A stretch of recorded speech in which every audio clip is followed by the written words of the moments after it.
Granites, MLA Road, Palluruthi. Contact 9446567002, 98460 94470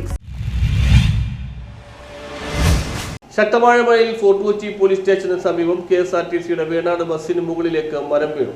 അപകടം ഒഴിവായത് തലനാരിഴയ്ക്ക്.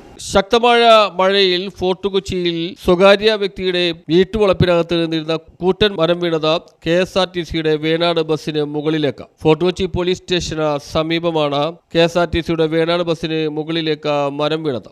അപകടം ഒഴിവായത് തലനാരിഴയ്ക്കാണ്. 7ഓളം യാത്രക്കാരാണ് ബസ്സിൽ ഉണ്ടായിരുന്നത്. സ്റ്റോപ്പ് അവസാനിക്കുന്നിടത്തായതുകൊണ്ടാണ് യാത്രക്കാരുടെ എണ്ണം കുറഞ്ഞത്. ഇതിനു പുറമെ കണ്ടക്ടറും ബസ് ഡ്രൈവറും ഉണ്ടായിരുന്നു. മറ്റൊരു വാഹനം മുന്നിൽ നിർത്തിയിട്ടിരുന്ന സാഹചര്യത്തിൽ ബസ് പെട്ടെന്ന് നിർത്തിയത് കൊണ്ട് മാത്രമാണ് വലിയ അപകടം ഒഴിവായത്. ഓടിക്കൊണ്ടിരിക്കുന്ന ബസ്സിന് മുകളിലേക്കാണ് കൂറ്റൻ മരം വീഴുകയായിരുന്നെങ്കിൽ അത് വലിയ അപകടത്തിന് വഴിവെച്ചത്. അപകടത്തിൽ യാത്രക്കാരിയായ RDO ഓഫീസിലെ ജീവനക്കാരി ആതിരയ്ക്ക് കൈക്ക് പരിക്കേറ്റു. കൂത്താട്ടുകുളം ഫോർട്ട് കൊച്ചി റൂട്ടിൽ സർവീസ് നടത്തുന്ന ബസ്സാണ് അപകടത്തിൽപ്പെട്ടത്. ചൊവ്വാഴ്ച രാവിലെ 9:45 സംഭവം. നഗരസഭയുടെ നേതൃത്വത്തിലാണ് മരം മുറിച്ചു നീക്കിയത്. ഫയർഫോഴ്സും സ്ഥലത്തെത്തിയിരുന്നു. നൂറ്റാണ്ട് പഴക്കമുള്ള മരമാണ് മറിഞ്ഞു വീണത്. സമീപത്തെ ഒരു കടയ്ക്കും സാരമായ കേടുപാടുകൾ ഉണ്ടായിട്ടുണ്ട്. നഗരസഭാ പ്രതിപക്ഷ നേതാവും ഡിവിഷൻ കൗൺസിലറുമായ അഡ്വക്കേറ്റ് ആന്റണി കുരിത്തറ, ഷമീർ വളവത്ത് എന്നിവരും രക്ഷാപ്രവർത്തനത്തിന് നേതൃത്വം നൽകി. News bureau, fort Kochi.